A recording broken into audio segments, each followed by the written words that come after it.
காதல் கேட்டுக்கொண்டு வருமா? தோட்டத்துக்குள் பறவை வந்தால் வேலி என்ன தடுத்திடுமா?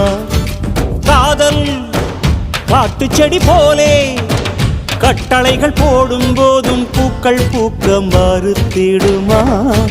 புலி வாழும் குகையுள்ளே கிளி வாழும் வீரத்தை மனதோடு தந்திடுமே காதல்தான். இது போகும் வழியோ வெற்று பாதை, திரும்பும் வழியோ வெற்றி பாதை. விரும்பிய இதயத்தை அடைந்திடும் பயணம் இது. கடல் தாண்டும் பறவைக்கெல்லாம் வழியில் மரங்கள் கிடையாது. ஆனாலும் கண்டம் தாண்டும் சிறகுகள் வலிக்காது. மலையேறும் எறும்பின் கால்கள் வெயிலை மிதித்து உடையாது.